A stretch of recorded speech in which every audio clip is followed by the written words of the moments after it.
The 2002 International Building Code, or IG, does not mandate specific color coding for home run wiring. It's important to distinguish between the International Building Code and the National Electrical Code, or NEC.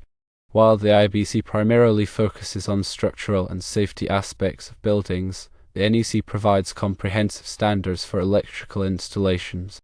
The NEC, which is updated every 3 years, does contain requirements related to wire identification and color coding for certain applications, but it does not explicitly require color coding for home runs in general residential wiring. Home runs, in electrical terminology, refer to the length of wiring from the electrical panel to the first electrical box, outlet, or device in a circuit. While the IBC doesn't dictate color coding for home runs, adhering to the NEC color coding recommendations is a best practice for ensuring safety and facilitating future troubleshooting or modifications to the electrical system. The NEC specifies color codes for grounded conductors, or neutrals, which must be white or gray, and for equipment grounding conductors, or grounds, which must be green or bare copper. Ungrounded conductors, or hot wires, can be any color other than white, gray, or green. Commonly, black and red are used for hot wires in 120-volt circuits, and black, red, and blue are used in three-phase systems. While these color codes are not strictly mandated for home runs in the 2002 IBC, following them helps maintain consistency and reduces the risk of electrical shock or short circuits. Local jurisdictions may have their own amendments or interpretations of the NEC or IBC that could include specific color coding requirements for home runs, so it's essential to consult with the local electrical inspector or building department to ensure compliance with all applicable codes and regulations. Additionally, different types of wiring methods, such as conduit or cable, may have specific color coding requirements or restrictions. For example, some types of cable may only be available with certain conductor colors. In commercial or industrial settings, more stringent color coding requirements may apply, particularly for control wiring or high-voltage systems. These requirements may be specified in the NEC or other industry standards. When working with electrical wiring, it's always recommended to consult the latest edition of the NEC and any applicable local codes or regulations to ensure compliance and safety. Proper wire identification and color coding are crucial for preventing electrical hazards and facilitating future maintenance or repairs. Misidentified wires can lead to dangerous situations, such as accidentally energizing a grounded conductor or creating a short circuit. In addition to color coding, wire labeling is another important aspect of electrical safety. Labels should be used to identify the circuit and voltage of each wire, especially in complex electrical systems. Wire labels can be attached to the wires themselves or to the electrical boxes or panels.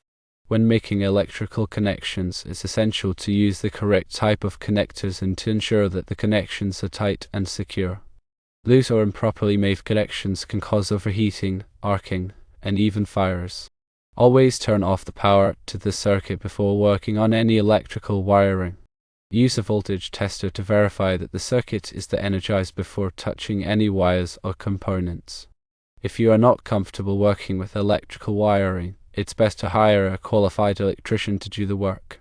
Electricity can be dangerous, and it's important to take all necessary precautions to protect yourself and others from harm. Remember, while the 2002 IBC itself does not have explicit color coding requirements for home runs, best practices, the NEC, and local codes often influence and recommend adherence to standard color conventions for safety and ease of maintenance. Always prioritize safety and consult relevant codes and qualified professionals when dealing with electrical work. When dealing with older installations, wire colors may have faded or been altered over time, making it difficult to identify the conductors correctly. In such cases, it may be necessary to use a multimeter or other testing equipment to verify the polarity and voltage of each wire. When adding new wiring to an existing electrical system, it's important to match the existing color coding as closely as possible. This will help prevent confusion and ensure that the system is safe and easy to maintain. If you are unsure about the correct color coding to use, consult with a qualified electrician. In some cases, it may be necessary to replace all of the wiring in an electrical system to ensure that it meets current code requirements. This is especially true if the wiring is old, damaged, or improperly installed. When replacing wiring, it's important to use the correct type and size of wire for the application. The NEC provides tables that specify the minimum wire size required for different ampacities and voltage drops. It's also important to use the correct type of insulation for the environment. For example, wet locations require wiring with moisture-resistant insulation. In addition to wire size and insulation, the NEC also specifies requirements for the installation of wiring.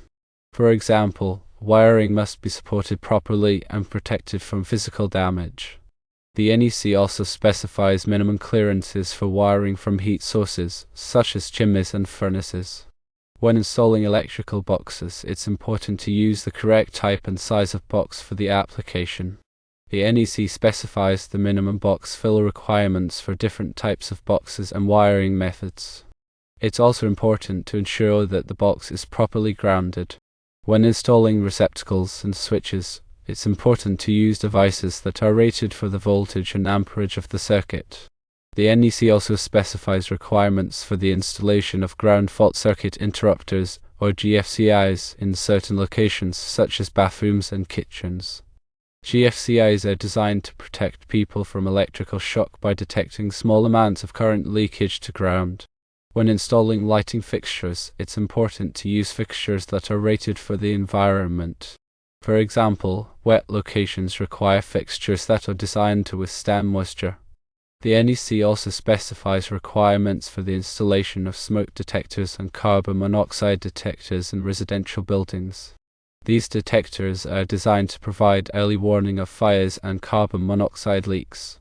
Regular maintenance of electrical systems is essential for ensuring safety and preventing problems.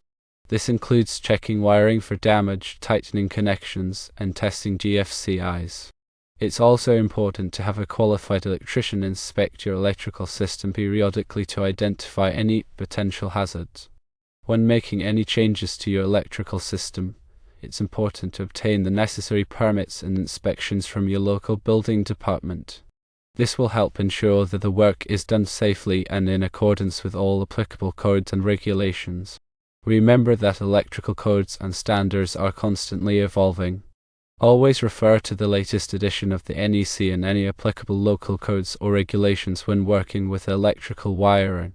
The goal is to ensure safety, proper installation, and adherence to best practices within the electrical field. When dealing with home runs, while the 2002 IBC doesn't mandate color coding, always prioritize safety and follow established conventions for wire identification. Consistency in color coding simplifies future maintenance, troubleshooting, and modifications to the electrical system. Adhering to these standards contributes to a safer and more reliable electrical installation. Always consult the most recent version of the NEC and any relevant local electrical codes for the most up-to-date requirements and guidelines. If you are not familiar or are uncomfortable with electrical wiring, you should seek out a professional licensed electrician to perform the work to ensure that it's safely done and up to code. The importance of proper electrical work cannot be overstated, as it protects against electrical hazards and ensures the safety of the electrical system and those who interact with it.